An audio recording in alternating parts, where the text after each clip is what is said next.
Have you ever heard the sound of a VHS tape rewinding? The whirring spin. The hum of a CRT TV in the background. That faint click right before the warped audio of a worn tape kicks in. Or maybe you've seen the infamous Backrooms photo. Yellowed wallpaper, stained carpet, LED lights that seem to buzz even though it's just a picture. Now, if you've never actually lived through either of these, why do they still unsettle you? Why do these images and sounds feel wrong, familiar, but off? What does your body remember that your mind doesn't?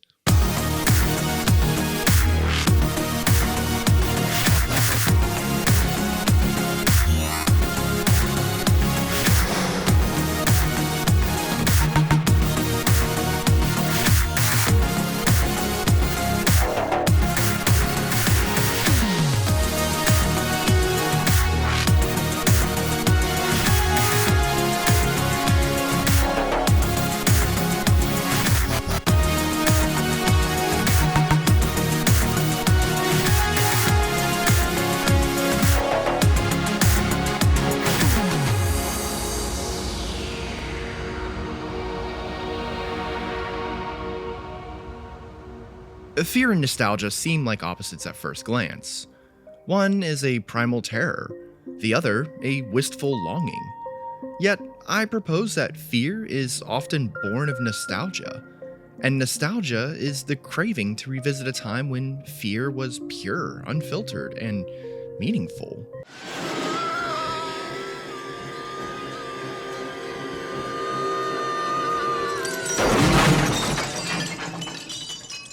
In other words, we miss the honesty of fears we felt as children.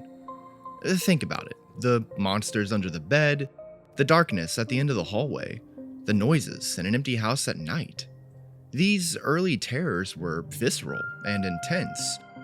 Before we learn to rationalize them away, we grow up and forget the raw power of those feelings.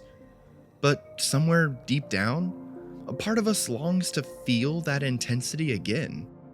Nostalgia isn't always warm and fuzzy. Sometimes it's laced with thrill of danger remembered from a safer vantage point. We crave the past, not just for its comfort, but for the edge it had. The unknowable shadows that loomed larger in our childhood minds. I don't see anything. The guy who drove by so fast, that one you yelled at? Oh, subtle, isn't he? This is a bit of a paradox. The fact that nostalgia, typically an emotion associated with comfort, can also contribute to fear. This is a central focus of some horror experiences. I've felt it myself. As a child, I had poor eyesight and didn't wear glasses for many years. So my world was a constant blur of shapes and shadows. I remember gazing into a dark corner of my bedroom, the edges of furniture melting into inky blackness, and hearing a faint thump in another room. My imagination ran wild with dread. Those moments imprinted on me. Decades later, a horror film like Skinamarink brought all of that rushing back. Its visuals were grainy and indistinct, almost as blurry as my childhood vision, and its atmosphere deathly quiet. Watching it, I felt as if I were 5 years old again, lost in the dark, heart pounding. It was as if the film reached into my subconscious and pulled out that old fear that I'd thought I'd left behind. In a strange way, it was nostalgic, a return to a primal emotional state. The fear was intense, but it was meaningful because it was tied to a formative memory. And this is the crux of my theory. Nostalgia and fear go hand in hand, especially in certain films and media that know how to play our memories like a piano. And she was trying to tell me something. There was all this interference. It was like static. And I couldn't make out what she was saying.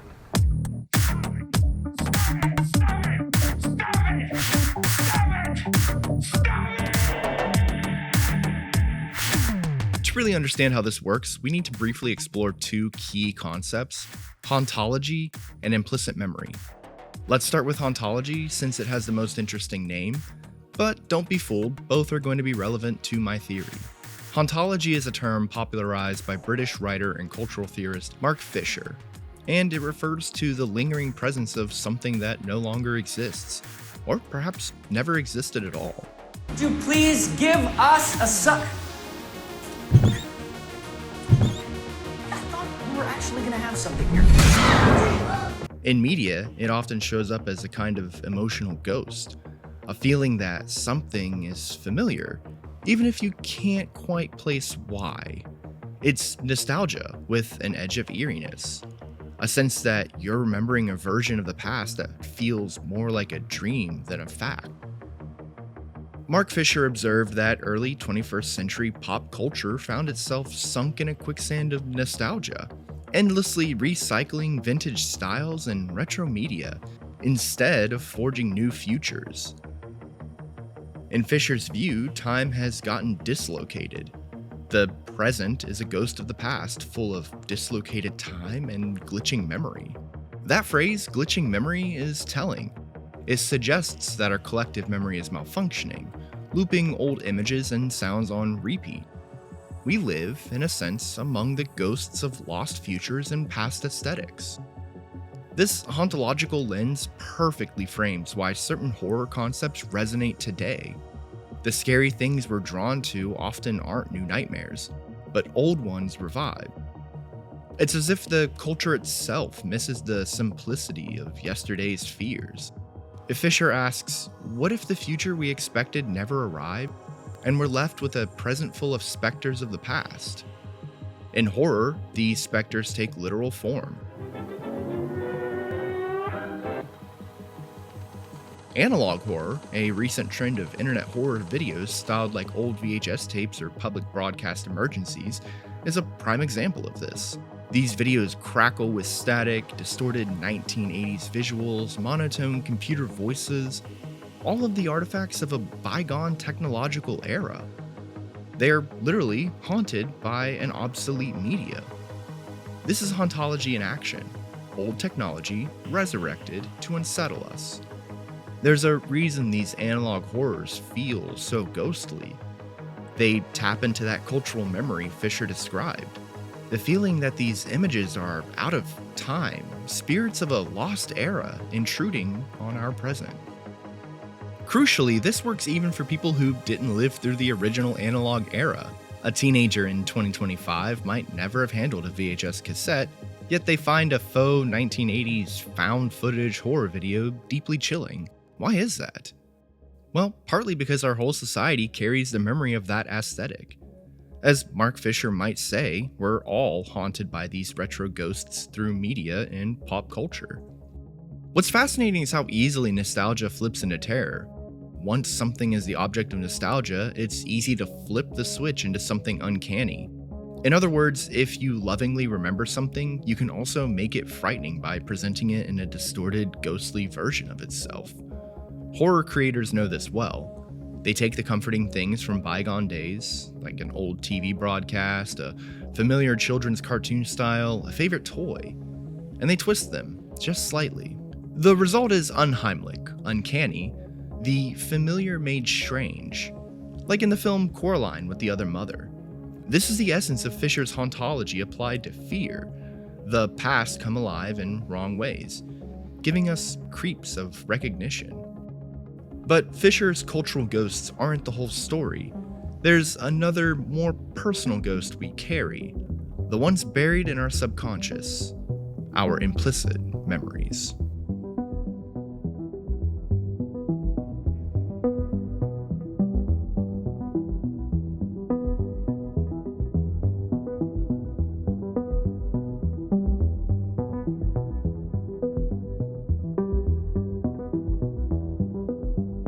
Our brains are complicit in this dance between nostalgia and fear. Even if we don't consciously remember an early fear, our bodies and subconscious minds do. Psychologists talk about implicit memory, memories that are stored as feelings or reactions, not as explicit recollections. Unlike memories we consciously recall, implicit memories are buried deep. things we learned or felt without language, often in early childhood. They shape how we react to stimuli without us even realizing it. When horror taps into these implicit memories, like the sound of static, or a dimly lit hallway, or the warped hum of an old television, it doesn't scare us because of the thing itself, it scares us because it reactivates something we forgot we felt. Together, hauntology and implicit memory help explain why certain images and sound in horror media hit us harder than logic can explain. They're not just reminders of the past, they're triggers of emotion we didn't realize were still living inside of us. When we have a frightening experience, our mind encodes it in two ways.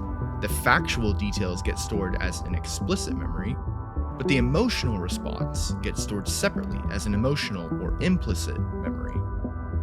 Over time, we may forget the facts. Say what exactly that creepy noise was in the basement all those years ago, but the emotional imprint of the fear remains buried in our psyche. We can be triggered to feel that old fear without immediately recalling where it came from. Yeah, I saw a ghost over here. It was really scary. A ghost on the exterior of the building. Unbelievable. This is really a paranormal hotspot unlike anything we have ever shot at before. That's what this theory builds on. Fear not of what we see, but what we used to feel. Think of it like a seed planted in your childhood, just lying dormant. You don't see the seed anymore, but it's still there, under the soil, and years later, something comes by and waters it. Whether it's a sound, a picture, a scene in a film, and then all of a sudden, boom, that seed sprouts into a full-grown emotion. The reason a 19-year-old shudders at the hiss of TV static or the sight of a dark, empty school hallway at night might be because it reconstructs an emotional memory from childhood. They may not consciously remember the night as a toddler when they woke up to a TV's lost signal filling the living room with that eerie white noise, but somewhere inside, that feeling is saved, waiting.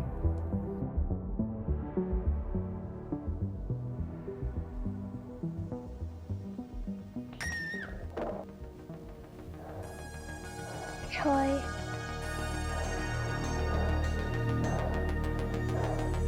What?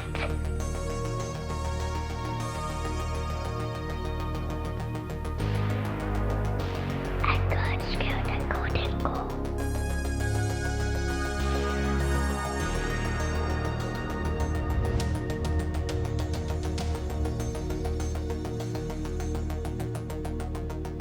Personally, when I was watching Skinamarink, I didn't immediately think, yes, this reminds me of the time I was 6 and scared in the dark. Rather, my body remembered. The short breaths, the prickling skin, the instinct of hiding under a blanket. My intellect was a step behind, left to marvel at why I was deeply rattled. That is the power of implicit memory. It's involuntary recall. Horror, when done artfully, leverages this. It sets off the tripwire on those old emotion memories. Often, we only realize afterward why it affected us so much. The root of the fear we experience in certain films isn't necessarily the monster on screen, it's the memory of fear itself that the scene awakens. Our past selves reach out through time and give our present selves a good scare. Nostalgia can operate subconsciously. You don't have to actively think, I miss the 90s, for an old 90s style horror PSA to spook you. Your brain already recognizes the aesthetic and has emotional data associated with it. When a horror movie or a creepy story uses nostalgia as a weapon, it's really exploiting our implicit memories, dragging those hidden feelings out of storage. The result can be uniquely disturbing. It's not just that we're watching something scary, it's that we're remembering what it was like to be truly afraid in a way we haven't felt in years.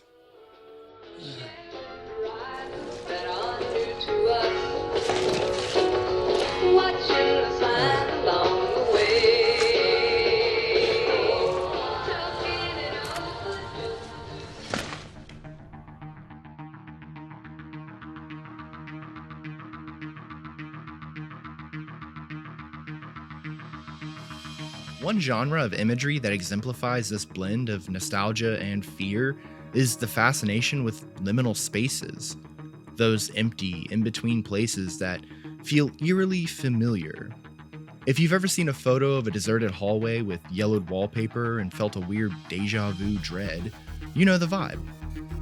Liminal spaces are often described as combining feelings of nostalgia with unexpected discomfort. They strike us with that uncanny feeling because they mix the known and the unknown. That fuzziness between memory and distortion creates a potent sense of unease. We're seeing our own past in a funhouse mirror, and it's scary precisely because it was once safe and now it's not. The internet phenomenon of the Backrooms is a perfect example. The Backrooms originated from an eerie image of a mundane office corridor. Endless beige carpets, drab yellow wallpaper, fluorescent lights humming, utterly ordinary, yet devoid of people and context. This image went viral because it terrified a certain subset of people. Why terrified? Because it felt like falling into a forgotten memory, or as one Reddit user speculated, your earliest memories. Yeah, the Backroom plays on collective nostalgia for generic spaces of the 80s, 90s America. Those bland offices, hotel hallways, basements, and playrooms, and then it goes back into weaponizing that nostalgia. We're scared of it because it's like a memory turned against us, a homey environment gone wrong, stretching on forever, maybe with something hiding in it. The Backrooms takes that childhood daydream of getting lost in a big empty space and makes it a nightmare you can't wake up from. Interestingly, even those too young to have real nostalgia for 1990s office decor still respond to this. It's as if the collective memory, through photos, movies, and stories, is enough for that implicit recall. The Backrooms have become a whole fictional universe now, a new genre of liminal horror, but at its core is that simple emotional alchemy. Familiarity plus emptiness equals eeriness. In an empty childhood home or an abandoned mall, we feel that absence strongly. Someone should be here, but isn't. So who or what is watching us? Our minds fill the void with possibilities drawn from our anxieties.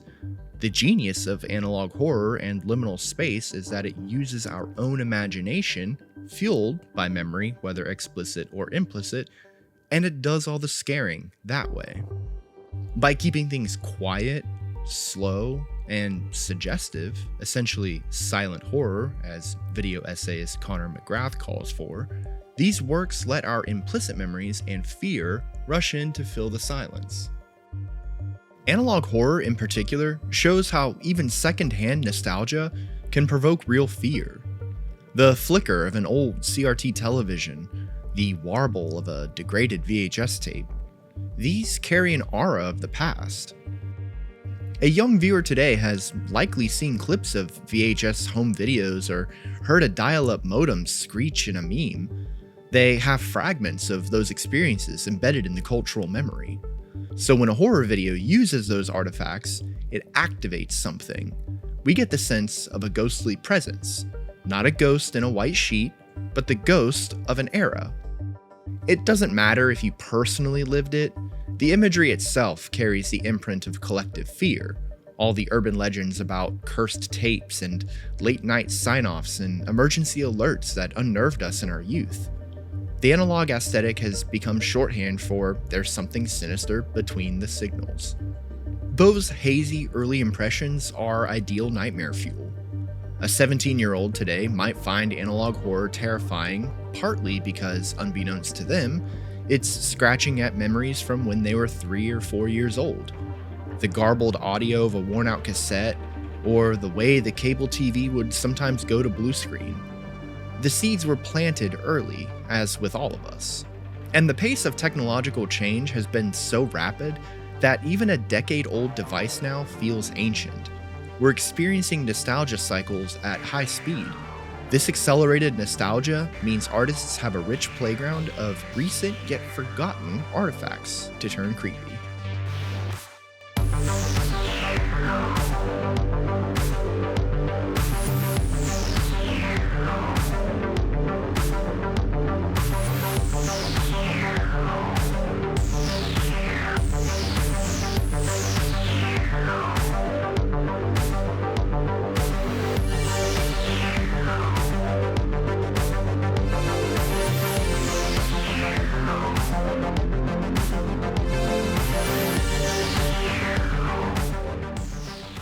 Perhaps the most profound illustration of fear and nostalgia entwined is the horror of home.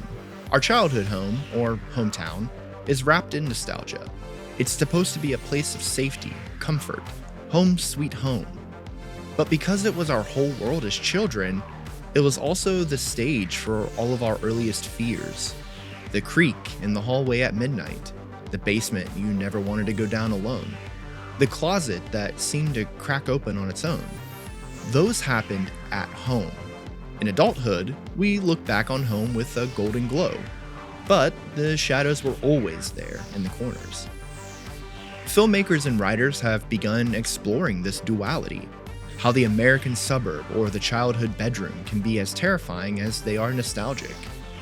Video essayist Connor McGrath calls this dark Americana, the idea that beneath the idyllic veneer of the American home lies a well of uncanny horror. In his The Horror of Home essay, McGrath highlights how things like cornfields, old farmhouses, or quiet suburban streets at dusk can unsettle us because they are so deeply familiar.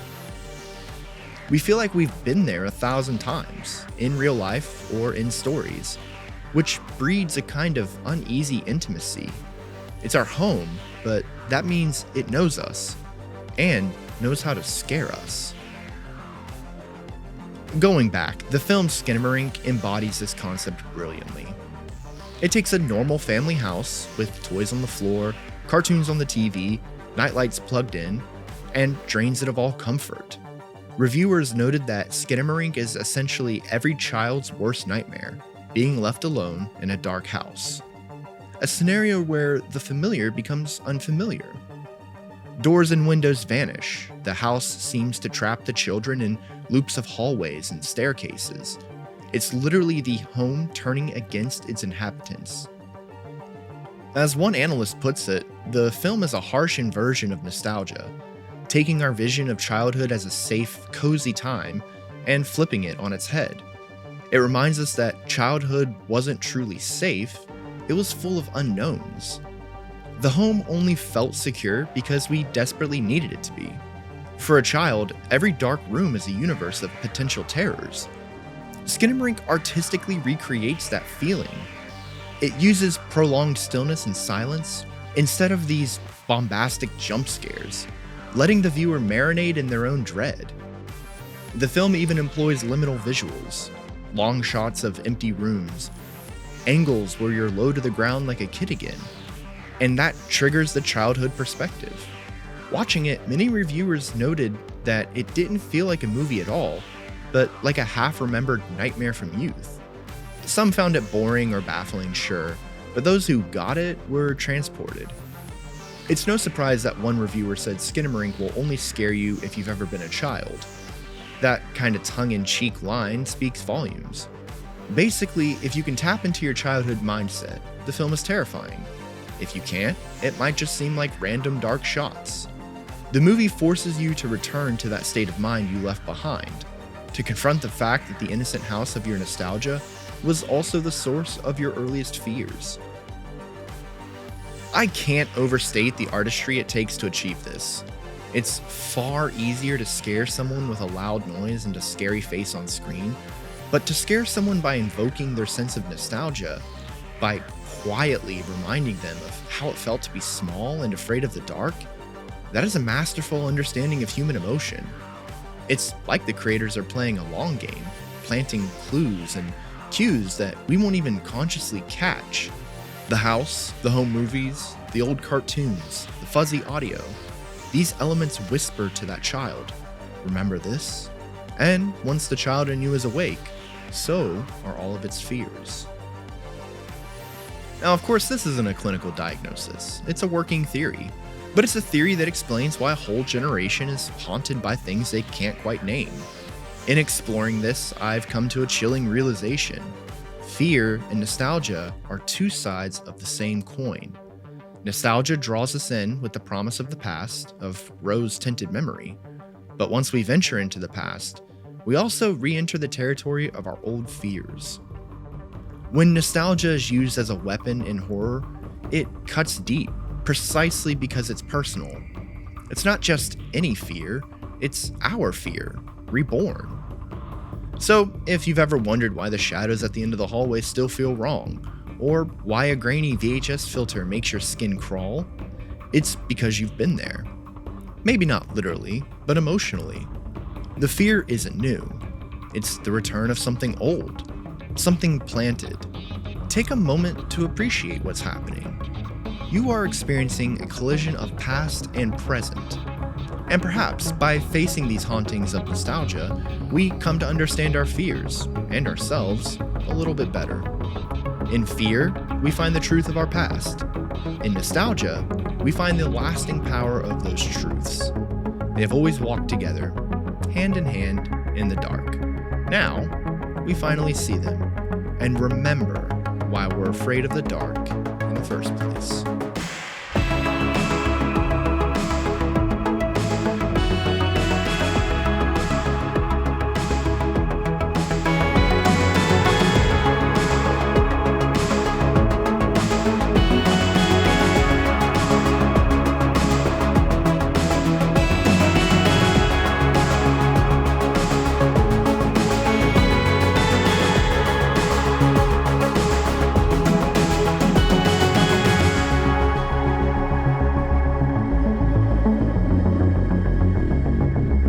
I just want to give a huge shout out to everybody who has shown up and supported me on this channel. So far, I have worked on 3 videos. This is the second one. The third video is going to be my Under Wraps review. I held off on doing it until I could see if my dispute with my Tower of Terror video was going to get approved or if I was going to be forced to take it down and edit it out. But hey, Disney said, cool, thumbs up, enjoy your video of reviewing a movie that we completely forgot about. So hopefully I have that video up and these videos come out a lot sooner than they are currently. I do really appreciate you guys for supporting. If you love content like this, please consider subscribing, leaving a comment down below of other things you want me to analyze and take a look at. I love kind of cracking through the mysteries of my past and the mysteries of horror and slamming them together in some kind of strange lost found footage video concept in my head. With that being said, this is Tim, signing out.